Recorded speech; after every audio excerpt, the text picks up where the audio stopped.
Radha Radha friend, हमारे channel में आप लोगों का स्वागत है। मैं आप लोग के बीच में एक नाच गीत लेकर के आऊँ। अगर आप लोगों को अच्छा लगे तो लाइक सब्सक्राइब कमेंट में जरूर लिखिए। नाच गीत आप लोगों को कैसा लगा। रे हमरे दुआरे के निबिया के पेड़वा हरे बनी सब निम कौड़ी हो। हरे बनी सब निम कौड़ी हो। हमरे दुआरे के निबिया के पेड़वा सब निम कौड़ी हो। कि हरे बनी सब निम कौड़ी हो। पहले पहले हम ब्याहे के गईली धैली है सासू के गोड़। कि हरे बनी धैलू मैं सासू के गोड़। अरे हमरे सासू रानी यसकयसी सई। हमरे सासू रानी यसकयसी सई।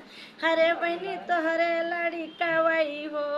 कि हरे बनी तोहरे लड़ी कवई हो। कि हरे बनी सब निम कौड़ी हो। कि हरे बनी सब निम कौड़ी हो। हमरे दुआरे के निमिया के पेड़वा सब निम कौड़ी हो। कि हरे बनी सब निम कौड़ी हो। पहले पहले हम गैली बियावा धैली जेठानी के गो।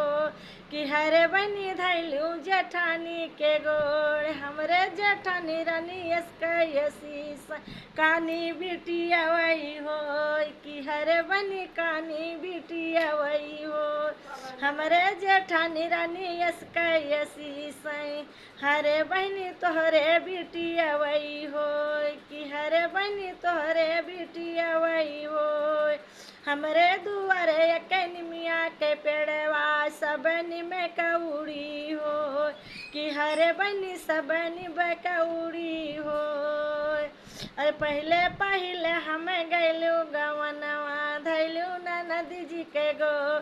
कि हरे बनी धैलू ननदी जी के गोड़। हमरे ननदी रानी यसकयसी भौजी के लड़ी कई हो। कि हरे बनी भौजी के लड़ी कई हो। पहले पहले हम गैली गवनवा धैली ननदियों के गोड़। अरे हमरे ननदी रानी यसकयसी सई। हरे बनी हमरे भतीजा वही हो। कि हरे बनी हमरे भतीजा वही हो। कि हरे बनी सब निम कौड़ी हो। हमरे दुआरे के निबिया के पेड़वा सब निम कौड़ी हो। कि हरे बनी सब निम कौड़ी हो। हरे बनी सब निम कौड़ी हो।